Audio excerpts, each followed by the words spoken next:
Assalamualaikum warahmatullahi wabarakatuh. Salam sejahtera untuk kita semua.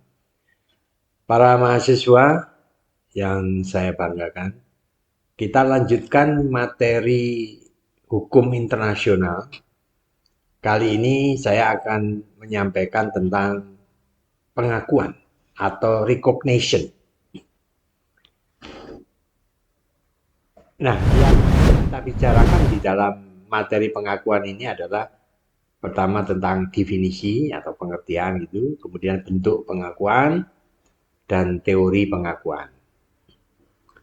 Apa sebenarnya yang dimaksud recognition itu atau pengakuan itu? Nah, pengakuan itu adalah sebagai suatu jaminan yang diberikan ke suatu negara baru bahwa negara tersebut diterima sebagai anggota dari masyarakat internasional. Ini adalah definisi dari G.B. Moore. Nah, kalau konteksnya negara baru ya seperti ini. Apa definisinya? Tapi kalau konteksnya adalah pengakuan terhadap pemerintah baru, tentu ya tinggal mengganti saja negara baru menjadi pemerintah baru. Nanti juga ada pengakuan terhadap belligerent dan sebagainya. Nah, kita bicarakan dulu pengakuan terhadap negara baru. Penerimaan dari negara-negara lain bahwa negara baru merupakan subject of international law atau subjek hukum internasional. Nah, itu pengertian sekali lagi dari G.B. Moore.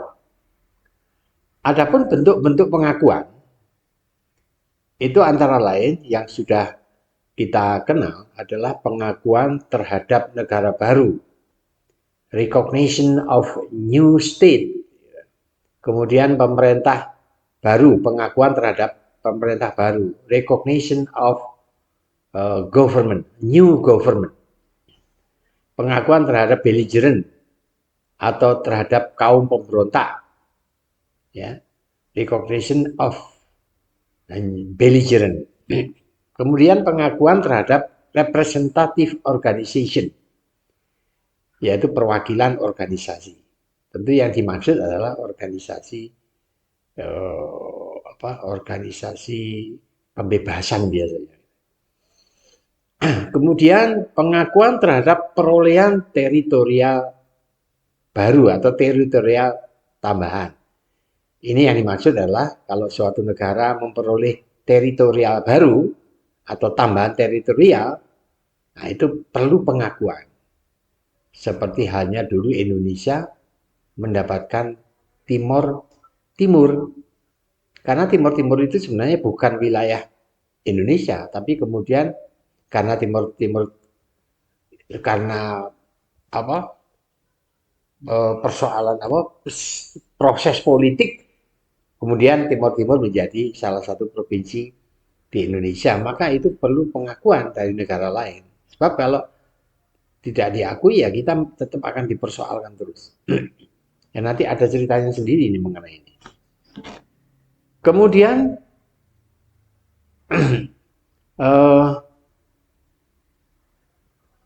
teori pengakuan, ya, teori pengakuan.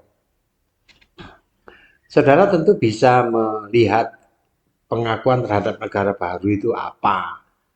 Pengakuan atau mungkin saya berikan beberapa contoh sedikit ya. Pengakuan terhadap negara baru itu misalnya ada negara yang baru, ya, entah dia mendapatkannya dari eh, apa dari penjajah, ya asalnya dia negara jajahan kemudian merdeka, maka dia menjadi negara baru.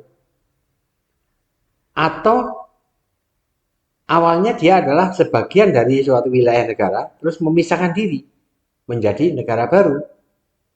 Nah, seperti Timur Timur lepas dari Indonesia menjadi Timor Leste. Nah, bisa juga suatu negara pecah menjadi beberapa negara, seperti halnya Yugoslavia pecah menjadi 6 negara, Uni Soviet pecah menjadi 17 negara baru. Nah, ini menimbulkan persoalan recognition atau pengakuan. Nah, lalu bagaimana dengan pemerintah baru? Pengakuan terhadap pemerintah baru itu tidak harus diikuti atau diawali dengan adanya negara baru. Negaranya tetap, tapi pemerintahnya ganti. Ya, pemerintahnya berganti. Maka pemerintahan baru. Ya kalau di Indonesia itu ya dari Pak Soekarno ke Pak Soeharto itu ganti pemerintahan. Pemerintahan Soekarno ganti menjadi pemerintahan baru Soeharto. Pemerintahan baru Soeharto ganti menjadi pemerintahan baru Habibie dan seterusnya. Dari Habibie ke Gus Dur, Gus Dur ke Mega, Mega ke SBY, SBY ke Jokowi. Tapi negaranya tetap, identitas negaranya tetap Indonesia. Hanya pemerintahannya yang baru, yang berganti. Nah ini juga seringkali menimbulkan pengakuan. Terutama jika pemerintahan baru itu adalah berganti haluan politiknya. Misalnya dari negara demokrasi menjadi negara komunis. Atau sebaliknya, dari negara komunis menjadi negara demokrasi itu perlu pengakuan. Tapi kalau haluan politiknya, ideologinya tidak berubah, biasanya tidak memerlukan pengakuan. Ya otomatis, ya otomatis. Sebentar lagi ada pergantian pemerintahan dari Pak Jokowi entah pada siapa, entah ke Pak Anies, Pak Prabowo atau ke Pak Ganjar. Lah nanti siapapun yang akan menjadi presiden, dia akan memimpin pemerintahan baru. Nah, kalau tidak ada haluan politik atau ideologi yang berganti, biasanya tidak perlu pengakuan dari negara lain, biasa otomatis lah ya, otomatis. Nah, apalagi ada asas yang namanya kontinuitas, ya kontinuitas negara atau kontinuitas pemerintahan. Jadi terus ya. Pengakuan terhadap belligerent juga begitu. Ini adanya kaum pemberontak yang statusnya sudah belligerent ya, sebagai subject of international law. Kalau pemberontak yang masih insurgensi atau insurgent itu tidak tidak memerlukan pengakuan karena dia belum dianggap sebagai subjek hukum internasional. Kalau sudah menjadi subjek hukum internasional, yaitu belligerent, kaum pemberontak yang memenuhi syarat-syarat sebagai belligerent, maka dia memerlukan pengakuan.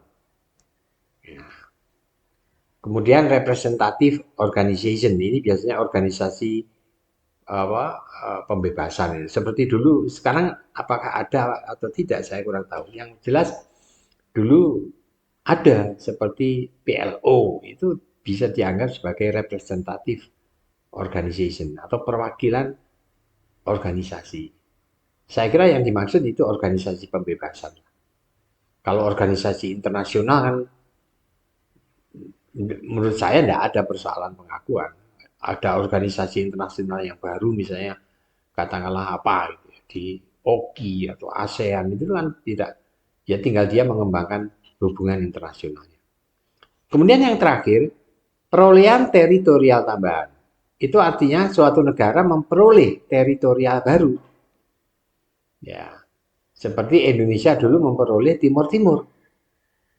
Nah, karena Timur Timur itu asalnya bukan wilayah Indonesia, maka ini perlu pengakuan. Oleh karena itu begitu Timur Timur itu dimasukkan ke dalam provinsi ke-27 waktu itu tahun 78. Maka kita gerilya agar supaya negara-negara lain mengakui bahwa Timur Timur itu sudah masuk Indonesia. Tapi karena perkembangan ketatanegaraan kita atau perkembangan politik begitu cepat, ketika Pak Habibie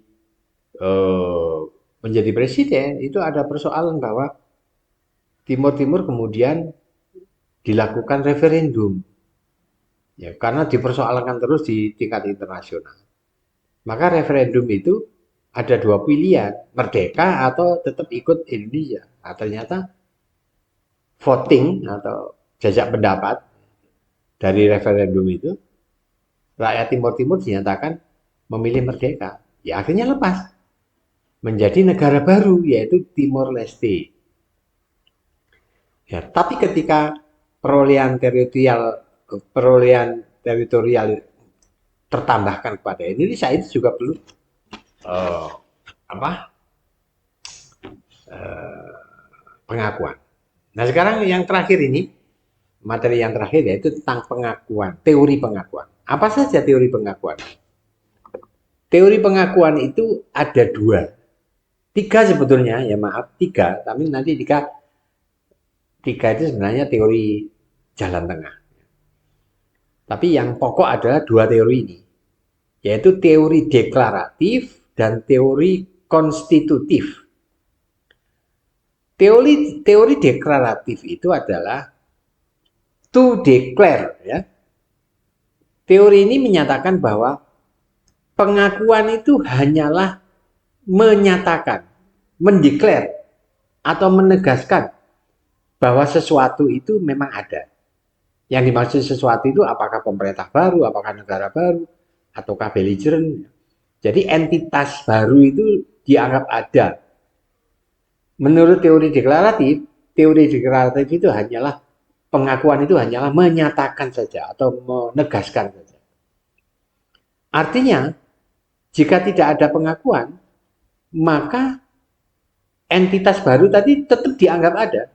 Misalnya negara baru, walaupun tidak ada pengakuan, menurut teori deklaratif tetap dianggap ada. Kenapa? Karena teori deklaratif itu hanya menegaskan saja. Itu berbeda dengan teori konstitutif. Teori konstitutif itu to constitute, yaitu menentukan. Menurut teori ini, pengakuan itu menentukan, ya, menentukan sesuatu itu ada. Sehingga jika tidak ada pengakuan, maka sesuatu yang baru tadi belum dianggap ada. Baru dengan pengakuan baru dianggap ada. Makanya konstitut itu menentukan. Ya. Jadi pengakuan itu menentukan, bukan sekedar menyatakan atau menegaskan, tapi menentukan sesuatu itu menjadi ada. Nah tentu ini apa tadi di sini ada teori deklaratif itu bersifat objektif, teori konstitutif itu bersifat subjektif. Objektif maksudnya ya secara objektif sesuatu itu memang ada juga. Pengakuan hanyalah menyatakan atau mengaku. Tapi kalau subjektif belum, kalau tidak ada pengakuan berarti belum dianggap ada menurut pihak yang mengakui, yang akan mengakui.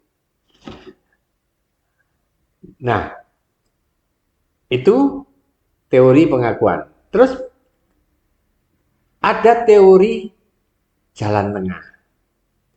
Jalan tengah. Teori jalan tengah itu adalah dia berdiri di antara teori deklaratif dan teori konstitutif. Artinya begini, untuk menyatakan sesuatu itu ada, entitas misalnya negara baru itu ada, itu tidak perlu pengakuan. Tapi untuk membuktikan bahwa negara baru tadi memiliki kemampuan di dalam melakukan hubungan dengan negara lain, maka perlu pengakuan. Ya, untuk menyatakan bahwa negara baru tadi mampu melakukan hubungan dengan negara lain, itu pengakuan, perlu bukti. Inilah teori jalan tengah. Berikutnya adalah cara pengakuan. Pengakuan itu ada yang dengan cara tegas, ya, express recognition, atau secara diam-diam, implied recognition, atau secara implisit. Kalau express recognition ini adalah eksplisit. Ya. Apa yang dimaksud dengan pengakuan yang dilakukan secara tegas itu maksudnya melalui dokumen resmi, misalnya nota diplomatik atau perjanjian itu resmi, ya, resmi. Pengakuan secara resmi melalui dokumen resmi yang dinyatakan oleh negara yang mengakui terhadap negara yang diakui. Jadi pernyataan resmi lah melalui dokumen. Sedangkan yang diam-diam itu adalah bisa dilihat dari tindakan negara yang mengakui secara diam-diam, misalnya dulu itu Timor Leste sebagai negara baru lahir, nah, kemudian tahu-tahu ada kepala negara lain berkunjung ke Timor Leste. Nah, kunjungan negara lain ke Timor Leste, terutama kunjungan kepala negaranya, itu dianggap pengakuan secara diam-diam. Atau tahu-tahu negara lain membuka hubungan diplomatik dengan negara baru tersebut, maka secara diam-diam itu sudah otomatis pihak yang membuka hubungan diplomatik itu mengakui. Nah, itu cara pengakuan. Saya kira itu apakah kita sampai legal effect? Tidak usah. Ya. Nanti bisa karena waktunya dibatasi, maka ini sebenarnya masih ada itu akibat hukum atau legal effect dari pengakuan itu. Ya, akibatnya begini. Kalau dilakukan pengakuan, maka entitas tadi memperoleh apa yang disebut dengan international legal personality atau kepribadian hukum internasional. Karena dia sudah diakui dan memiliki international legal personality, maka dia diakui memiliki capacity to relation with other international. Jadi dia diakui memiliki kemampuan untuk berhubungan dengan subject of international lain. Nah, have right and obligation under international law. Jadi memiliki hak dan kewajiban di bawah hukum internasional. Itu legal effect-nya kalau pengakuan itu dilakukan pada entitas baru, apakah pemerintahan baru, apakah negara baru, apakah ya. Saya kira itu materi pengakuan. Terima kasih perhatiannya. Assalamualaikum warahmatullahi wabarakatuh.